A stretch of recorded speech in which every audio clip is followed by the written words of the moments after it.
All right, I'm back. Welcome to the channel if you're new. Welcome back if you're returning as well.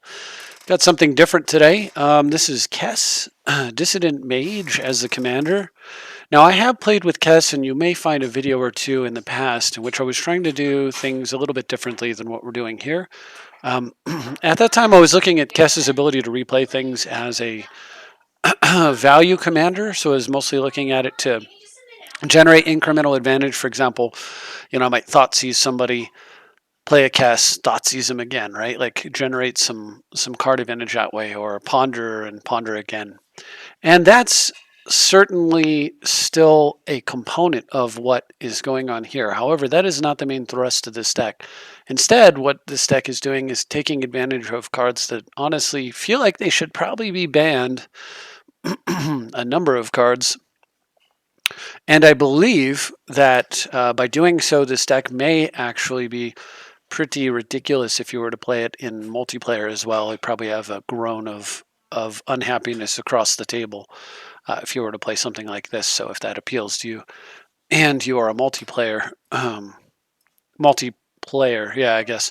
Anyway, you can let me know if you think that that's the case in the comments. But for me, since I mostly focus on 1v1 using the multiplayer list because I think it's curated a little bit better and there are more opponents online, we've got this. So what's the combo? The combo is the same thing that everybody's already picked up on and is taking advantage of across every format where it's legal. It is effectively Hull Breacher plus a Wheel of Fortune effect or Time Twister. In this case, unfortunately, it is so painful for me. I have to use this garbage art on this Time Twister because I can't afford the 1E version, the proper picture of Time Twister. Which in foil is like $175, and not in foil is still, I don't know, half of that maybe. Still pretty hefty. And picking up Hull Breacher, Opposition Agent, and all these other new cards that are all $50 to $100 each. I just had to cut a corner on the Time Twisters. Couldn't afford to swing it. So anyway, just sits there bothering me the whole time. So anyway, the combo, of course, has multiple. Having said that, the combo has multiple activators, I guess, because you have both Time Twister and Wheel of Fortune, and then it has multiple cards that can substitute in when you don't have Hull Breacher. You can also use Notion Thief. And while the effect is ever so slightly different, or Narset. In order of power level, actually, Hull Breacher is the strongest, and Notion Thief's the second strongest, Narset's the third. I'll kind of explain why, but it does not matter. Go ahead and pull any of those off anytime you can. You're going to be sitting pretty in any game. In addition to that, the nice thing about Kess is the mana base gets a lot better than it does in Brea. Even though it's only one less color, it's still a lot smoother to play. And we are trying to build so as not to lose to Hull Breacher and Notion Thief. It's much harder to build to defensively against Narset, although you can. But particularly the ones that can be flashed out are the biggest threat because they can put it out at the end of your turn, untap, and then kill you with one of these cards, or a card that's functions similarly, Windfall, any of the others. So we've got multiple instant speed, cheap solutions to try to keep ourselves from losing. So we're sort of like building the combo deck and pre-sideboarding against ourselves at the same time. We've got all the elements of a traditional control deck, along with those extra solution cards for these. So we've got Fire Ice. The deck has a Cyclonic Rift in an emergency. They Time Twister. You can bounce the Hull Breacher, for example, back to their hand. This also takes care of Narset, and then they Twister it away, which is nice. We've got, so there's two. We've got, at 2 mana, a Braid, which will kill 2 of them. And we've got Is It Charm, a suggestion by Brian Weissman, which I love because it functions as both counterspell. What we love about all these cheap solutions is that most of them are flexible, so they function as multiple things because you're not always going to be facing the combo. You don't just want like pure anti-combo cards. You also want cards that are flexible in what they do, and these cards are all excellent for that. Is It Charm helping with defense against other combo decks and such. In addition to those, there is the Lightning Bolt, which is just a little less flexible, but all-purpose. General good card. Not much needs to be said about Bolt. And then finally, this deck actually can afford to run a few extra defensive tools that we weren't running before. And that is in the form of Spell Pierce to help. It doesn't really help with these, but it might help push through. Like, you try to pop off a bolt and they force a will it or something, you might be able to Spell Pierce that. Get Probe, which is assistance for you when you're trying to go off, or just provides you with perfect information to prepare for when they plan to, if you happen to be playing against combo or a deck that might interrupt your ability to win. And Thoughtseize, which does the same thing for one more mana, but also interferes with their ability to stop you. So all that, and this deck also runs Chrome Mox, which is a card I wasn't running in Brea, but we can afford to run in here because we're running the draw sevens, so the card disadvantage of Chrome Mox and Mox Diamond starts adding up along with cards like Imperial Seal and Vampiric and everything. That card disadvantage does start adding up, but it can be completely undone by a draw seven, so don't really mind at all. So here's all these solutions to try to stop. Here we've got the few combo pieces, and then all these different things that we're going to try to do to stop it. And then, of course, your standard, you can also try to prevent these things from happening via any, take your pick of counterspell, right? And then finally, of course, if you get Vedalken Shackles out and you already have it out, or you have 3 mana and you have a K command, this can also, because it deals 2, can also take out an Ocean Thief or a Hull Breacher, or in some cases, an Opposition Agent. Now, Opposition Agent specifically does not lend itself to the combo here. And there are couple things to notice. One is that. Two is that Hull Breacher is not a human. You're going to always, or nearly always, name human with Cavern of Souls unless you're really like stacked and set up and you're going to push the Hull Breacher through. Normally you're going to name human because that's going to get Kess and all of your creatures except for Hull Breacher. In which case, perhaps under those conditions, Ocean Thief's a little bit better being a human. But at any rate, Opposition Agent is a human, though. And the main reason it's in here, though, is that it's just steals games in a way that feels awful, but is very effective. So you sometimes just flash an Opposition Agent out when they try to crack a fetch, and they lose. They cast a Demonic Tutor, you flash out an Opposition Agent, and they lose. So pretty gross card that just sort of sometimes randomly wins games by itself, and also can be good because it draws fire away from these cards. Like you can use an Opposition Agent to pull removal maybe a turn ahead of the time when you're actually planning to deploy the finishers here. And Opposition Agent is a hard card to ignore, so more than likely it will draw out the removal in the deck. Now, there's some weird things going on here that you might not find to be intuitive, but they actually, I think, make sense in this version. Two huge omissions. One is there's no Necropotence in this deck, and two is that there's no Yawgmoth's Will in this deck. So in place of Necro is Wheel of Fortune, and in place of Yawgmoth's Will is Time Twister. Now, does that actually make sense? Not entirely, but it seems to work. It doesn't feel like it should be correct, but I think it is correct for a couple different reasons. One of them is that if you do get a Necro out and a Wheel of Fortune effect happens, everything that's discarded is removed from the game. But Kess really wants a graveyard. Kess, incidentally, is a flying Yawgmoth's Will for everything that Kess is allowed to play. So instants or sorceries, which is the majority of what you're going to be doing with your deck. So you don't necessarily need Yawgmoth's Will, and Yawgmoth's Will is also a lot worse if you do Time Twister. And a lot of these games kind of come down to Time Twister battles lately. If you're playing against a strong control deck or combo deck, it's almost always Wheel of Fortune Time Twister based. So in those cases, especially if time twisters are going to be going off, Yogg will loses a ton of value, and Necro can. It's still an insane card, and it could be worth playing, but by not running it, and we're actually only running every color except for blue only has a single um,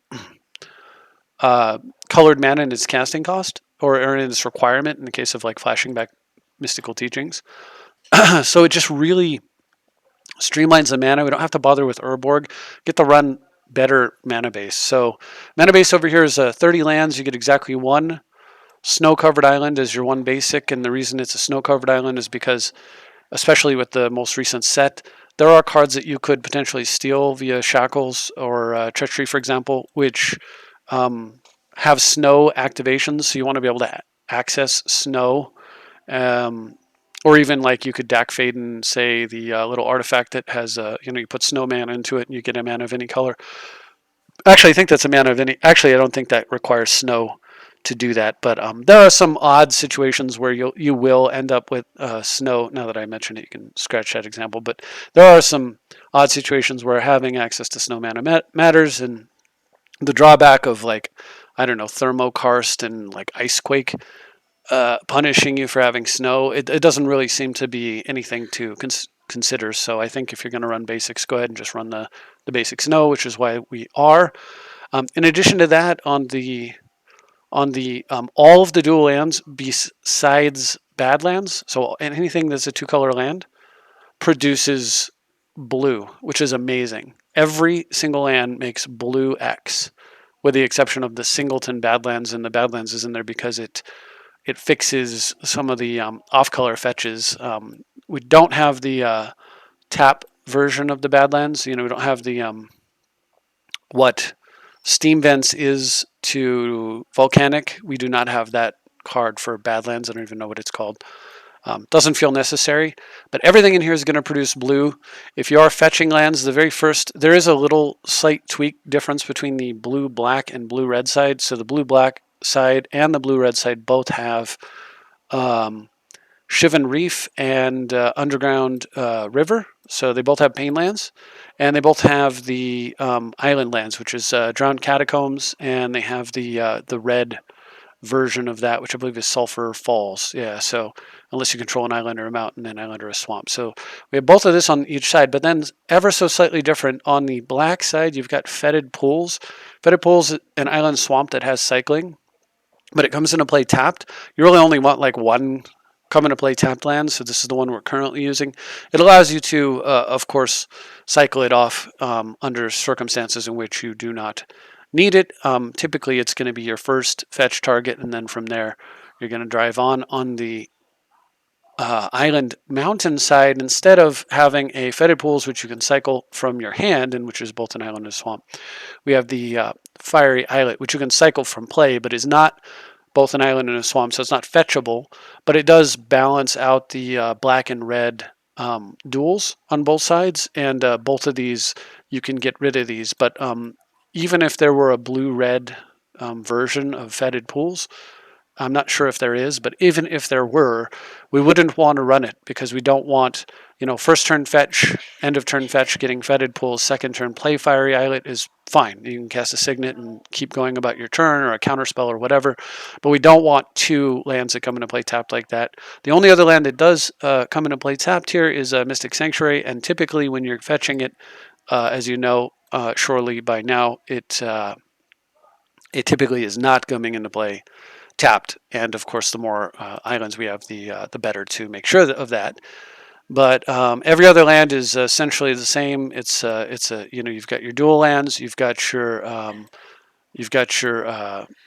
these guys, the dual lands that cost life, and you've got your fetches, your full suite of fetches, as well as all your tri lands, your Confluence, City of Brass, Cavern of Souls, and Command Tower, and then finally you've got your colorless specialty lands. So your Ancient Tomb, your Strip Mine, your Wasteland, and your Workshop. So basically your super broken old school stuff is which is just basically sort of like every deck should start with these, and then if you're not going to be able to play Workshop, you should have a reason, but maybe you do, and then you take the Workshop out. But you should at least start with Tomb, Strip Mine, Wasteland, every single deck, and then sometimes maybe you have like Gaia's Cradle, sometimes you have some other things.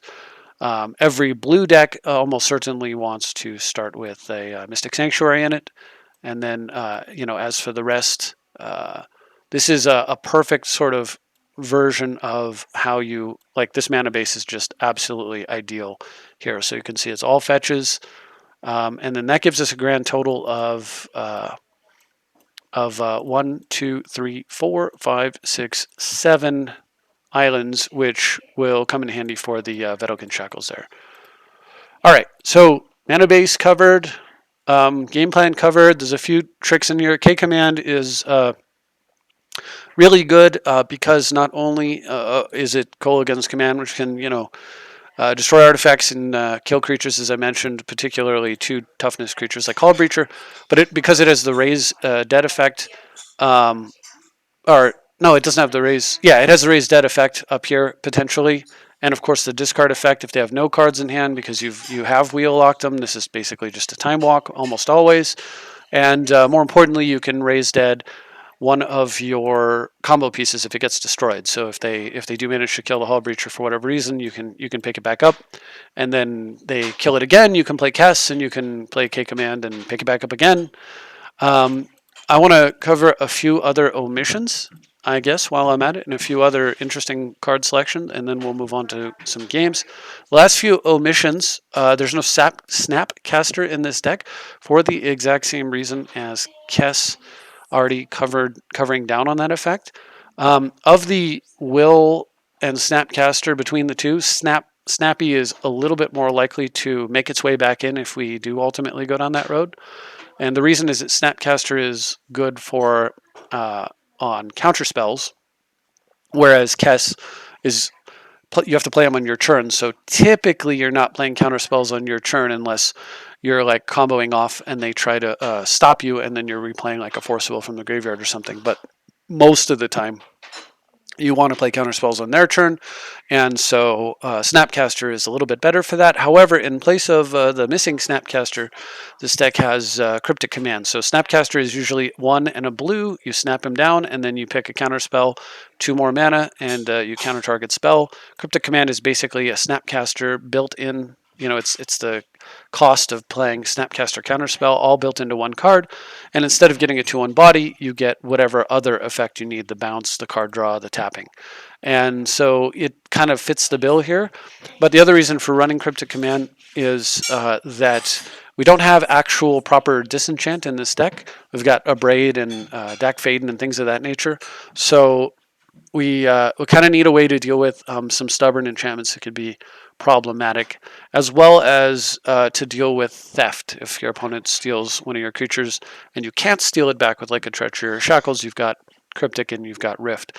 Now, on Rift, this card's been around long enough, everybody gets this card, but a few things I will point out that are a little bit different here is we still have the classic combo of end of turn, Rift you, untap, Mind Twist you, and basically Mind Twist your entire board from play as well as your hand, which is it leaves you with nothing. Totally awesome, right? There's the other combo of end of turn Rift you, untap, Winter Orb you after somebody makes a big play. So they're all tapped out. You bounce everything, set them back to 0, and then say, oh, by the way, you get 0 mana to deploy all that again, and you just buy so much time. So these 2 cards, but in addition to that, this deck also has the other combo of just end of your turn Rift you, untap, and Time Twister, or untap and Wheel of Fortune, which does give them 7 cards to work with, even if you don't have one of your combo cards, assuming you don't have one of your combo cards.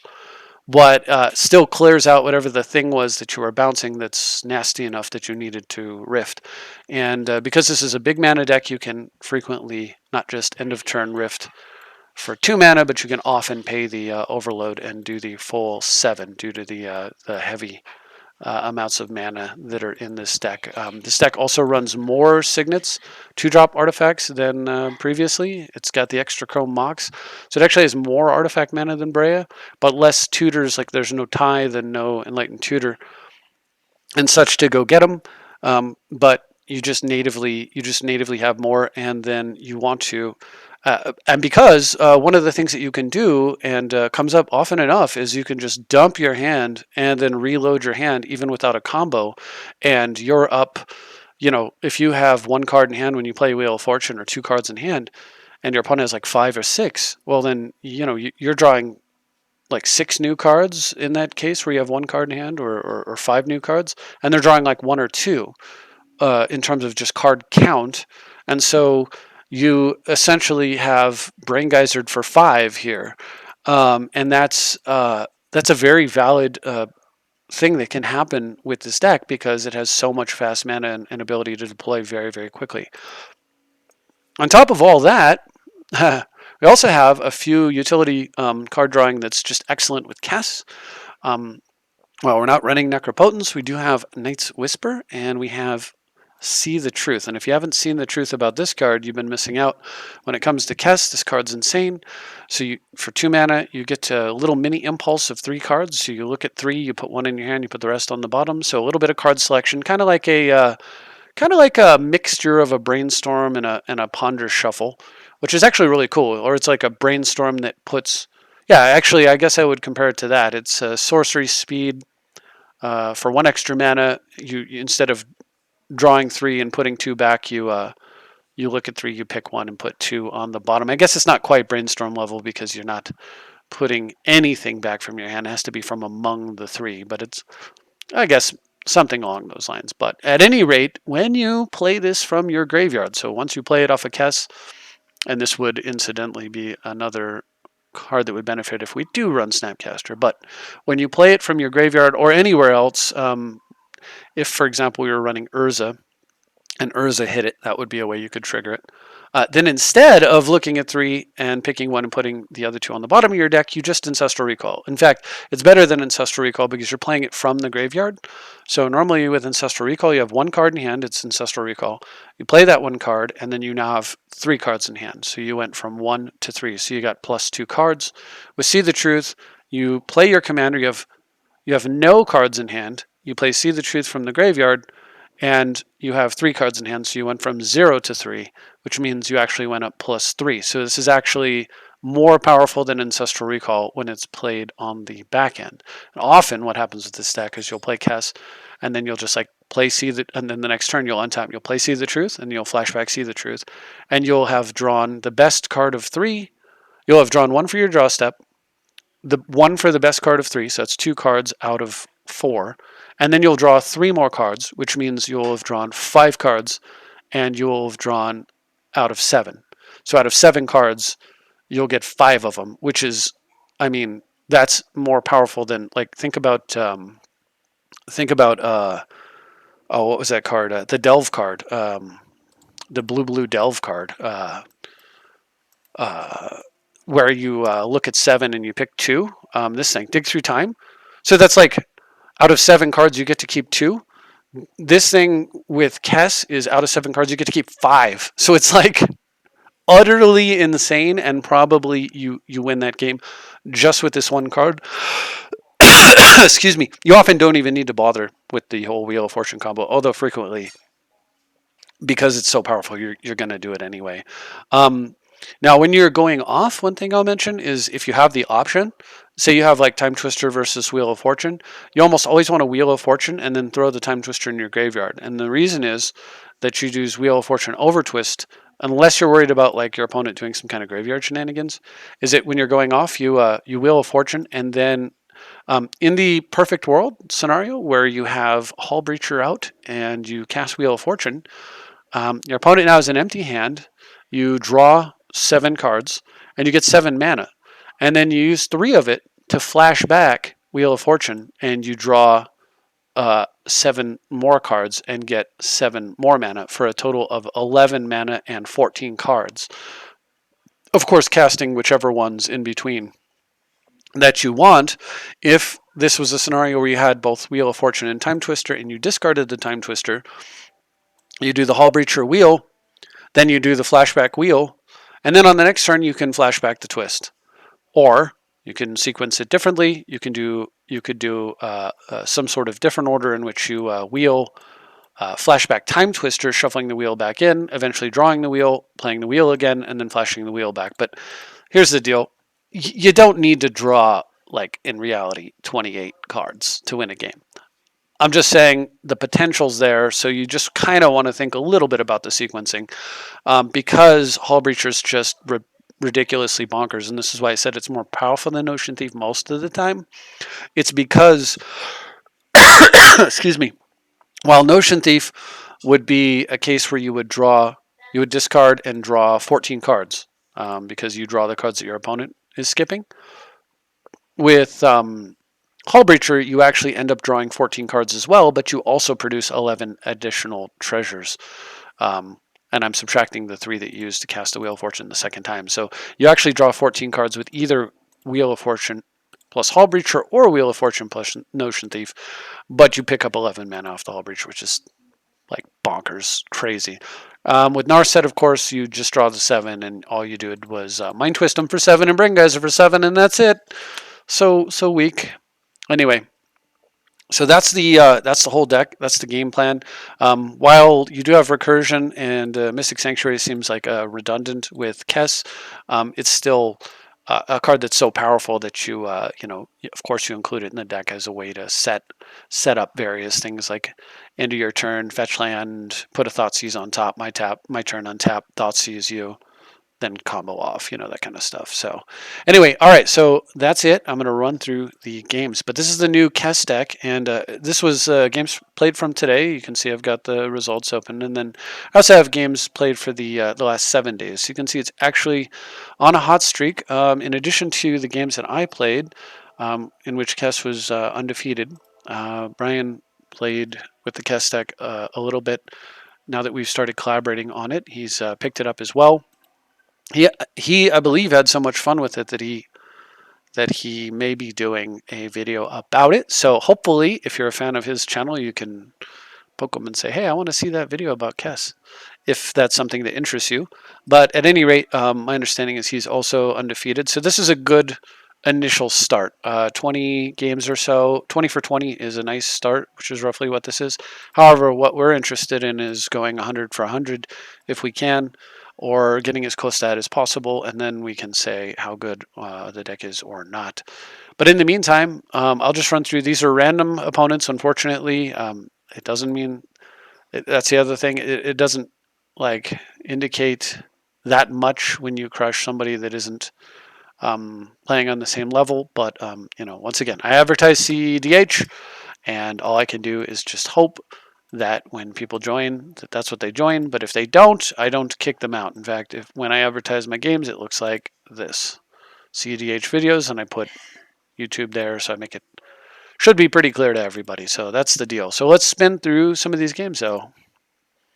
I'm just going to run through the 6 from today. The earlier Kess build was still good, but there were some changes.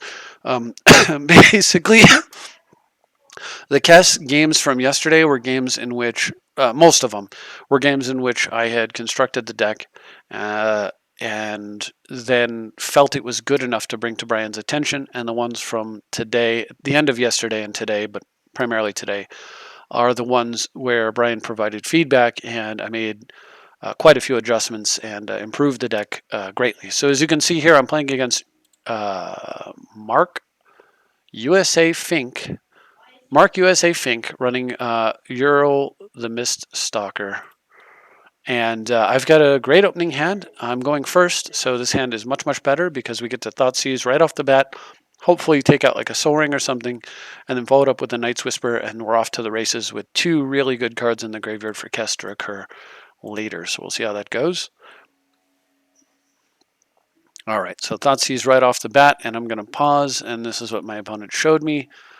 5 lands and a spell. So that spell is now gone, and my opponent has... It's going to be hard for me to keep my opponent off of... I mean, he's got everything he needs to play this commander, but I've got a lot of time with that slow start. All right, so we'll tick off the Terramorphic Expanse, and my opponent has 4 lands left and an unknown. So here I'm just going to whisper into some new cards, and look how powerful this compact card drawing is. All right, so opponent's next turn, he plays the Groll Guildgate, And of course, you can see how I'm deploying there. Opponent plays the Selesnya, which is a new one, so that actually means that they still have these 3 cards in hand over here. I'm going to then run out Kess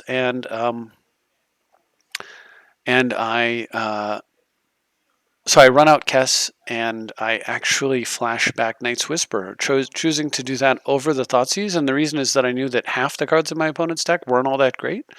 So it was better to get cards in my hand and set myself up for a mystical tutor that can respond to anything my opponent does, rather than necessarily going after their hand and finding that there isn't anything.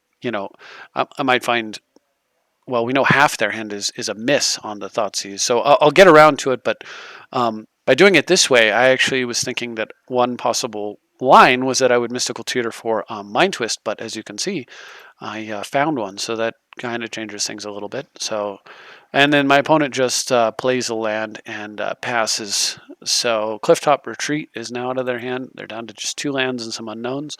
So at the end of their turn, I'm going to go ahead and mystical tutor, and I'm going to get See the Truth. So, excuse me. If you're not sure what to get when you're playing this deck, See the Truth, once you have Kess out, is almost always the truth answer. Because you're like I said, this card is insane. This is like casting 2.5 dig through times. So, yeah, it's this deck's version of Necro, honestly, in terms of power level. So all I'm going to do here is I'm going to Merchant Scroll, and then I'm going to use that to go get myself a Force of Will so that I can go ahead and Mind Twist my opponent, dump their hand. I've got a Force of Will with an Impulse, and then I can refill my hand off See the Truth. So I assume they might top deck a land, exactly, and then run out their commander, which will draw out my Force of Will, leaving me with exactly 1 card in hand. But remember, this is also my hand, thanks to Kess. And before my opponent even sees what I'm doing, they can see it. Unfortunately, you didn't get to see the power of See the Truth there.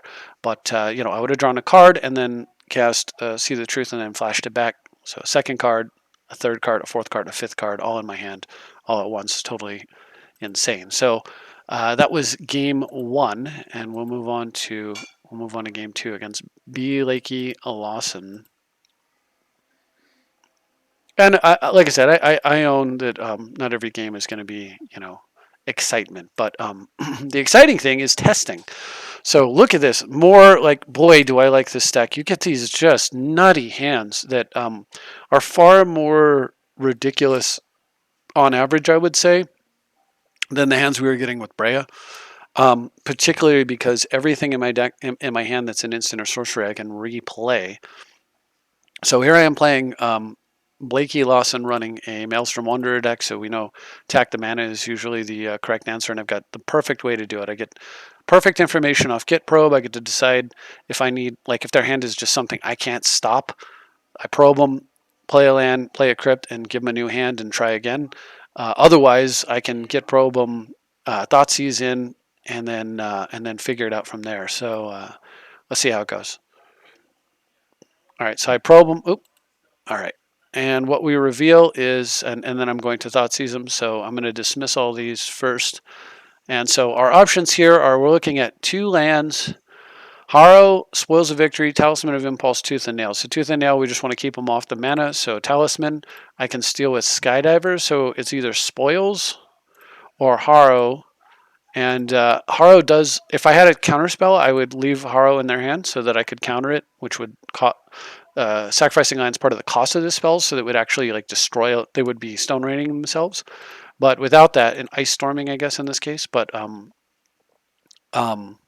don't have a counterspell, so this is probably the better target for me with the Thoughtseize, because it's basically like taking 2 lands out of their hand versus Spoils of Victory, which is only 1. So I believe that that is exactly what I chose to do, and when I chose to do it, my opponent sadly conceded. I was very much hoping that I was going to steal a Talisman of Impulse and enjoy the way that that game was going to play out. But very quickly, my opponent's shaky start just ends on the duress effect, the Thoughtseize. And this is, Brian had pointed out to me, one of the reasons why Thoughtseize is so good, because sometimes you can just steal games because somebody has like a 1-land Soul Ring Talisman hand, and you duress that Soul Ring out of their hand, and they've got nothing. All right, so here we go. And once again, just a beautiful hand here. Playing against Varolz, the Scar Striped, and unfortunately, my opponent sees Kess and has to mulligan. I think they had to mulligan a bunch or something, but they end up scooping. Unfortunately, I apologize that some of these games just aren't playing out. And if we don't get a couple more games here, I may end up going back to yesterday's end of night games. But you can at least see how insane, like, when you look at this hand, don't you just get that, like, oh my gosh, I want to play that? Like, that just looks so fun and so good, right? That feeling. Um, yeah, well, I do, and I love it. So I thought I'd share that with you. All right, D Sam, you won. Hopefully, these last three will actually be full games here, but I didn't scrub this. I don't, I try not to cherry pick things, and I just go for what I've got. Grand Arbiter Augustin the Fourth is the opponent's commander. Is D Sammy One is the opponent, and I had to mulligan, but this hand looks like a perfectly acceptable keep, so we'll go ahead and do that. And I took copy artifact because it's basically just a signet, but only if this signet lives, and if the signet doesn't live, then it's nothing. So we'll just do that. All right.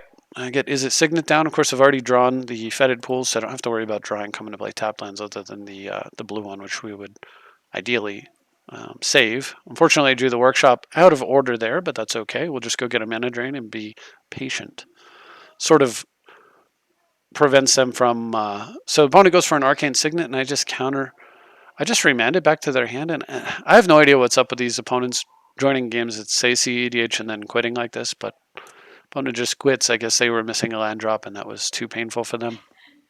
I'm not really sure. They know I have the mana drain, but of course the next turn's totally nuts, right? I get Workshop down, play the Vedalken Shackles. I can even run the Narset down. Most likely what I do is in a different order. I would run Narset out and then dig for artifact mana and then play the Workshop, cast said artifact mana, and then use it to play Shackles or retain mana drain capabilities.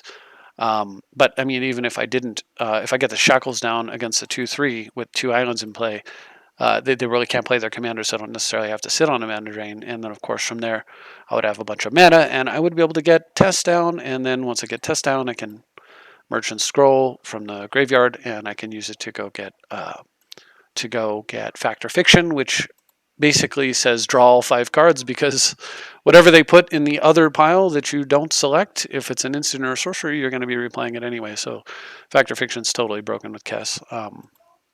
Another one of those cards that just changes flavor when you have Kess on your side. All right, so this opponent, DJ Ice 77, playing Teferi, Temporal Archmage, and this is a serious deck, right? This is a serious commander, so we should have a good game here. And I've got a great hand. You just gotta love seeing Vandal Blast in your opening hand. Opponent runs out Chrome Mox. I'm not going to force that. I have many answers in my hand. I don't want to be greedy here and necessarily hold out the Skydiver for the it might be more correct to Vandal Blast this right away. However, I do have the Force of Negation, so what I can do is I can try, we're going to try a little trap here. I'm going to draw a card, your play land, and pass. Opponent missed a land drop too, which hurts. And then I'm going to try to trick them. I'm going to wait for it. At the end of the turn, I'm going to go for a Rift on their Mox, which obviously, like, they've got to protect that, right? And so this is, of course, the trap. They do protect it with a mana drain, which is a bit of a bummer. But rather than fighting over that, I'm going to go for Skydiver. And the beautiful thing here is they can force a will Skydiver, but they cannot force a negation Skydiver. So if they had force a negation, nothing they can do about this. And remember, they're down to 4 cards and just 1 mana, and I just stole artifact mana. It's so brutal. Stealing a Chrome Mox too is just like, oh, that's such a kick in the tail. So now my opponent's got 3 mana off a mana drain, and in Inventor's Fair, 4 mana and nothing to do with it. Had they run it into a Dynamo, of course I could just kill it. All right, so now I'm in total commanding position on this game. And the beautiful thing is, in case you're wondering, so Cyclonic Rift, Overload, and Vandal Blast Overload, you can play the Overload cost when you play them off of Kess, right? So you can afford to use it the way I used it there and still get the full effect of the Rift later in the game, which is one of the reasons why Rift is in this deck, because Kess makes Rift much better than normal because of the fact that it's 2 bounces instead of 1. And another effect that you might not know about, which is really interesting, is let's say you had a Forbid in your graveyard and you have a Kess. Well, you can play counter spells like on their turn because Kess doesn't let you do that. But you could play something like make a play on your turn, and then your opponent tries to counter it or interact with you, and then you play Forbid from your graveyard, you can actually buy that back, and it will buy back to your hand because you're not actually playing flashback. You're just playing it from your graveyard, and so if a spell cast this way would be put into your graveyard, you exile it. But buyback says do not put it in your graveyard, therefore you do not exile it. Versus that's the wording on Kess. Versus the wording on flashback, which says as part of what you're doing, you exile it. So this only says exile it if it would go to your graveyard, which is amazing, right? So you could even do that with, let's say you had a spell in your graveyard like Fact or Fiction. For some reason you wanted to play multiple times. I can't imagine why. But you could play a Fact or Fiction from your graveyard, and then if you really wanted to, I wouldn't do it, but I think a more reasonable example would be something like Mana Drain. Let's say you have a Mana Drain in your graveyard. Yeah, let's use that. And you cast and you have a Sensei's Divining Top, right? You've got some mana, and you're kind of in that mid-game stall where you're both like trying to top deck some answers. And you use the top, and then so that on the next turn, it's your turn, you draw top, and you play top, and you hold control, and then what you do is you Mana Drain it from the graveyard, targeting your top, and then you remand from your hand the Mana Drain into your hand. And what ends up happening is a remand protects your Sensei's Divining Top, which will resolve by putting the Mana Drain that was in your graveyard directly into your hand and drawing you a card, which is totally insane. So there's little tricks like that with Kess that you can't do with Flashback. But anyway, in this game, my opponent's just getting wrecked. End of their turn, I'm going to Teachings. I'm going to go get Mana Drain. And, I mean, excuse me, the mana advantage here is insane. I think my opponent just basically conceded when they cast a Pact of Negation. I think that's what they said. But the bottom line was my opponent kept on the strength of having first turn Mana Drain and then probably being able to Mana Drain into Teferi. That was the game plan, right? They set up Mana Drain and then they're good. They Mana Drain at 3-drop. They use it to run out Teferi. Unfortunately, they were not reckoning for the kind of draw that I had, and they get crushed. What's funny about these games is none of them involve the combo yet. So this is just Kess being super broken with really good cards. But this one might involve the combo. We'll see. I'm playing against Zeal J, running Jace, Vryn's Prodigy. Another totally busted commander, totally insane hardcore commander. Opponent's got a Snap Island, Into the Royal, Labman, and Rain in their hand. If you don't know what Rain does, whenever you or a permanent, i.e., ZZLJ, or a permanent that they control becomes a target of spell or ability that I control, they may draw a card. If this Rain is enchanted, then they may draw 2 under those conditions. So basically, it's a punish every time I Thoughtseize them, they draw a card. A lot like Leovold, basically, one of Leovold's abilities. So, but I have Git probed them, and I've got perfect information now. So because of that, I'm able to safely run out my first turn Soul Ring, knowing that it will resolve. And my opponent actually chooses to Into the Royal it. So strange choice here, since given that they don't have a counter spell. So we know a Snow and Into the Royal is gone. So this leaves them with Snap, Labman, Rain, and an Unknown. I'll go ahead and leave that up, actually. I am not going to Time Twister a new hand for them when their hand is so bad. So they run out of Jace here. That's fine. I'm going to Vamp Tutor. I've got better things to do than worry about Jace, which is play my own Jace and generate a crap load of tempo. I'm going to bounce their Jace back to their hand to slow them way down. They miss a land drop, which we knew that they were short on. I'm going to Brainstorm in response, of course, just in case I get Force of Will. And I do actually hit it, but I choose not to do anything with it here because, once again, I can just bounce with Jace and run out Kess.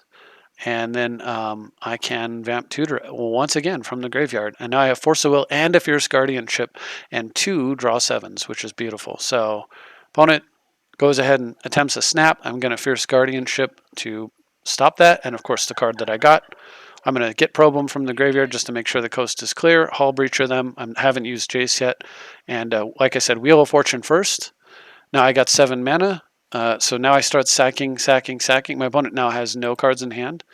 I was sacking 3, and I was going to go 3, 4, 5. I was going to play Tezzeret, go get some more mana sources, use those mana sources to dump a Talisman and possibly a Narset, but you got to be careful because then the opponent gets to choose which which card draw prevention effect they want to stop their cards from being drawn. So let's say you have Hull Breacher, Notion Thief, Narset. I save all three. If your opponent would draw an extra card, they get to decide that they don't draw it from Hull Breacher, they don't draw it from Narset, or they don't draw it from Notion Thief. So actually, if I run out the Narset here, and then I wheel from the graveyard, which of course I want to do, if I were to do that, then the opponent wisely would choose to not let me draw from Narset rather than from Hull Breacher, which means that they wouldn't get any extra cards, but I wouldn't get any extra treasures. So I actually do not believe that there is any reason to play a Narset here. I just run out Tezzeret, use Tezzeret to get extra mana, play the Talisman, flashback the Wheel of Fortune, reload my hand once again, and all these cards get dumped in the graveyard where they are just actually in my hand with the Kess. I would generate 7 more treasures. Opponent still would have nothing in play, and then from there, he has an absolute complete, like, we've gone beyond winning the game. Also, I haven't used Jace yet, so I would just plus it at that point just to keep him off mana. But we've gone beyond winning the game at that point, and we've now won like the next 2 or 3 games on the same turn, basically, rather than waiting for me to futz around with that, though my opponent concedes. To be honest, actually, if I didn't want to do that, the smartest play to put this game away as quickly as possible, if you see it, is plus Jace up to make it hard for them to draw any lands to get back in. Get the Tezzeret down here and actually plus the Tezzeret up, untapping the Soul Ring, and then use it to cast the Talisman. That way on the next turn, I can spin back the wheel and dump their hand once more and get a bunch of treasures. But Tezzeret's ultimate can kill an opponent with all those treasures. So it actually is like a way to put the game out of reach, lickety split, right? So that's kind of how you can keep that in mind if for some reason you're racing against the clock, or if you just want to end the game as quickly as possible, the opponent's not conceding. That's the combo. It's Hull Breacher, a bunch of treasures, Tezzeret, ultimate, kill them. So that's it. We do manage to pull it off, just the one. Like I said, unfortunately, the first 3 were very much duds, but the last couple, the mono blue, was a lot more interesting, I think. And it's pretty cool that mono blue, which should be the best deck to stop this one, should be, right? Both of them just got completely rolled. Now, to be fair, their draws weren't that great, and they were a little bit greedy with their keeps. But this deck should be a big problem for mono blue, to be honest, for the reasons of the artifact kill, the cheap interaction, the Thoughtseize, the information gathering, and the counter spells, and the fact that it has such a insane card drawing engine, as well as these highly suppressive flash speed creatures that can create some real problems for them. Plus, you still have all your tutors and stuff to put it together. So, as well as Expedition Map, Cavern of Souls, and Strip Mine Lock. You still have the Crucible Strip Mine thing. You still have Winter Orb. So this deck can attack you from so many different levels. It can combo you off. It can flash creature you. It can mind twist you. It can Winter Orb you. It can Crucible Lock you. It can just beat you down. It can let you overextend and deluge everything off the board, sometimes twice. You can just generate massive card advantage and just lock you out of the game with a handful of counter spells, or all of the above. And it's super fun to play. I really enjoy it. I hope that you enjoyed this quick, talkative video. But this is the introduction video. The next should be mostly focused on gameplay. And until then, if you see that I may have missed something that should be in the deck, or if you have any suggestions whatsoever, comments, so forth, please throw those down in the comment section. I'll be interested in your thoughts. And do you like seeing this deck? Are you interested in seeing more? Do you agree with me that cards like Opposition Agent and Hull Breacher probably should be banned? They're probably too good for the format? Or in my case, I honestly feel that Time Twister, I think that draw 7s I think these are relics of the past that are far, far, far too good. Mind Twist is a card that's pretty busted, but it requires a high amount of mana to get in play, whereas like Wheel of Fortune and Time Twister are just busted and cheap, way too cheap. So what do you think, though? What do you think? I'm interested in your thoughts, and until then, thank you very much for watching, and I'll see you next time.